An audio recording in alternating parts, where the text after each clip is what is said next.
Hey, welcome back to SARA, Sex Addiction Recovery Association. This is level 1, session 2. Hopefully you learned a thing or two from session 1. So we are going to dive right into this. A little bit more about Transformed Hearts Counseling is our contact information. Our website is transformedhearts.com. Colorado number is 303-328-9870.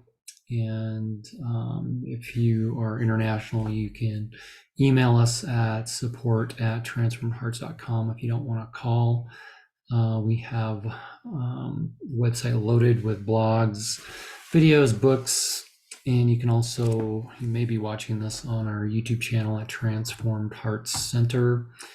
And a few of the other things we do, we have online groups we've been doing for almost 20 years, meaning teleconference. Been doing teleconference before it was popular. We also do 3, 5, and 10-day intensives. Get into more on that and upper level training, explaining how to do those and the ins and outs if you want to do that as a clinician. And also find us on LinkedIn, and that's where SARA is its biggest platform. And the website in association with mythti.org or our Transformed Hearts Training Institutes. All right, we're going to get into this. This is, I believe, the center of the deeper part of addiction. So this is what I titled the addiction to being offended. I believe underneath any and all addictions is this desire to resentment, attachment to resentment, an addiction to being right. A little bit of last session, we began to introduce the understanding of the ego. So we have several assessments on our website that you or your clients can go to at thetransformedhearts.com. And let's see if I see if we can go there in the screen share. I'm hoping keeps up with this. And you go under self-assessments, and there's 9 of them. And for this lesson, we're only going to be talking about the offended heart, and that's what we're going to be covering today. And there's several others, including the sex addiction and intimacy anorexia assessment. All right, so let's get back to my presentation. All right. And so a little bit of history background in my reading and research over the years is, I'm going to make sure this is working. I discovered this idea of the addiction to being offended after reading a Terry Warner book back in the day, and another one called The Bait of Satan by John Bevere. And I began to realize underneath the drugs, the sex, the alcohol, was this common theme of needing to be right and understanding this offended stuff, okay? And so whether you're addicted to social media, food, hoarding, gambling, gaming, again, there are some addictions that are just more socially acceptable than others. The addiction to being offended or an offense, picking up offense, resentments, the ego loves to be right. And we're going to get into deeper understanding of the ego, the id, and the superego, which originally came out of Freud back in the day,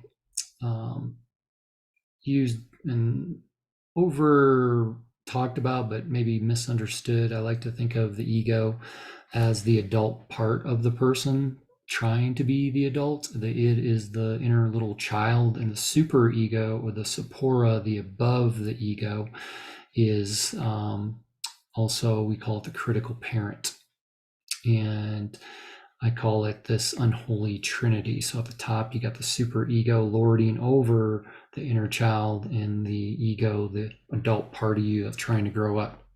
Ego in Latin simply means I am. And the super meaning above the I am. And underneath a lot of offenses is people's history of PTSD, traditionally, whether that's military related, weather and accidents, major disasters, type of PTSD. But more so, the lesser known is the complex PTSD. And complex meaning this triggering not through your senses of taste, touch, smell, sight, but more your emotions of anxiety. Okay, commonly known being triggered. Okay, being overwhelmed, being jealous, these sorts of things. And it's known as a great book by Pete Walker called Complex PTSD by Pete Walker. Check it out. He calls emotional flashbacks. Okay. And this all ties into recovery. All right, so let's go to the next slide here. I call this the Karens and the Kevins of the world. Years ago, I didn't understand what Karen was until I talked to my daughters, and they're like, "Oh, this, that, and the other," and I'm like, "Oh, well, that's someone that has easily offended." Okay, so offenses, resentments I've observed in sex addiction and anorexia recovery. Now, generally, 80-90% of the time, the people, like couples that come to our office, the wife has contacted us first due to his addiction to acting out with sex or pornography, or acting in, pulling away with the anorexia stuff, is or the aversion. We'll get into other words you can use. Is they resent having to attend group. Okay, having to be in therapy even. They oftentimes struggle with what I call better than him, or not as bad as him. Okay. Why has this all happened? Okay. They struggle with why he lies or omits information, or lying by omission. Childhood predators in their lives. Okay. That they still hold resentments. Most, if you're going to have somebody that's sexually abused, 9 times out of 10, it's going to be a female over a male. Okay. Offenses, resentments men hold on in this process of recovery from their addiction to pornography, masturbation. I call it ejaculation addiction. One of the newer blogs that's come out recently. And that they hold resentments of being shamed by her, and I would say being shamed by a lot of programs out there, a lot of well-intentioned therapists, helpers, psychologists. They also get resentful about never being able to do enough, being good enough. Okay, I work with the men on that, and the women having to validate her, but not being validated by her, especially her emotions. A lot of women want to be validated emotionally, but have an extremely difficult time validating the partner, the husband's emotions. Okay, and I've written about this as well. I'll get into that later. And a lot of men struggle with what appears to be double standards. Okay, and what he's expected to do and what she's expected to do. Granted, again, most times, more out of 9 times out of 10, it's his addiction, being caught or coming out, sharing his struggle. That is why they will come into your office. Okay. and also childhood predators, physical, emotional, sexual abuse, and his own childhood neglects and abuses. Okay. And women have a tremendous strength when it comes to abuse in the female psyche versus the male psyche, which is very much more fragile when it comes to abuse and neglect. Okay. Not saying it's right or wrong, it just is. And you need to be aware of that.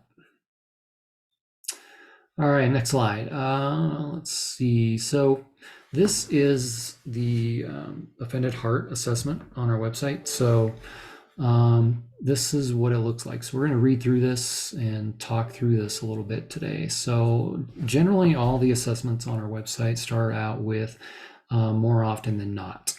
Okay, so if you've been married 20 years, so more often, more of the 10, more than half the amount of time. Okay, or more in a given day, more in a given week. Okay, more often than not, do you find yourself thinking and believing your qualities are better than those of others, or you find yourself thinking and believing that the qualities of others are worse than they are? So this person thinks that they're better than their good qualities, and you find yourself, but the bad qualities are over exaggerated of others. Their own individual good qualities are over exaggerated about themselves. Okay. Now, a lot of my clients, the addict, the person needing the help, generally is not the one doing these assessments. It's the partner or the family member that's in the pain. They're the ones in the pain. Most offended, anorexic, Karens, Kevins, they're not in any pain. They got their drug being offended, right? So it's the ones around them in the pain, like an alcoholic. The alcoholic has his medicine or her medicine. They're fine. They feel great. They don't know why everybody around them is overreacting.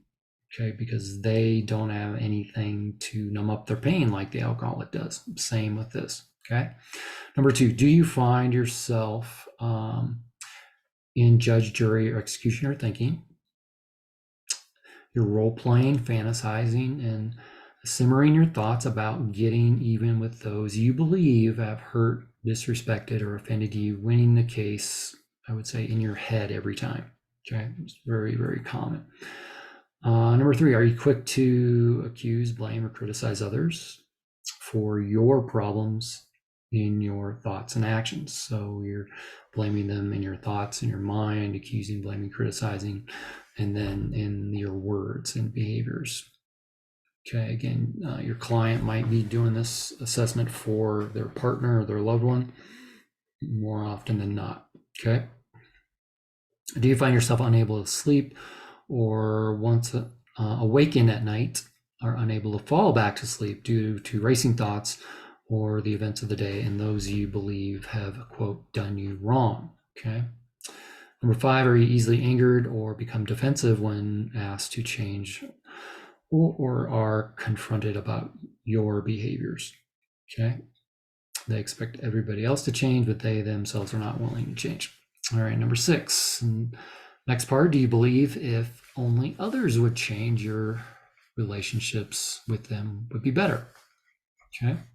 Do you lose track of time or are unaware of the amount of time that has passed as you have been thinking about how others have hurt you on the drive to work, away from work, on the way home?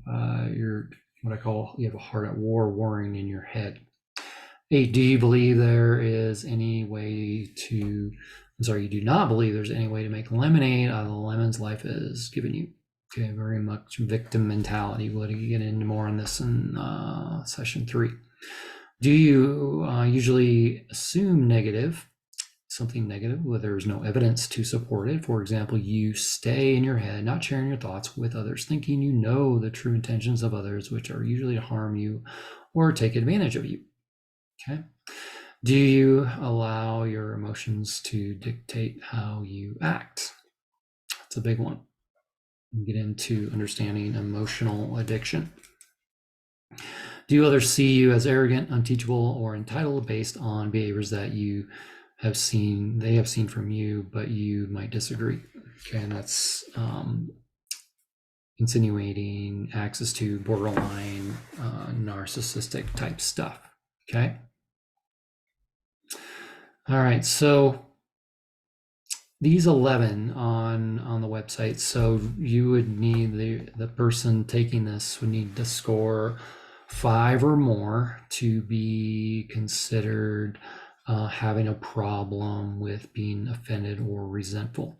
Okay, a score of 0 would be not an issue. 1, 2, 3, or 4, moderate. 5, 6, or 7, high, and 9, 10, 11, severe.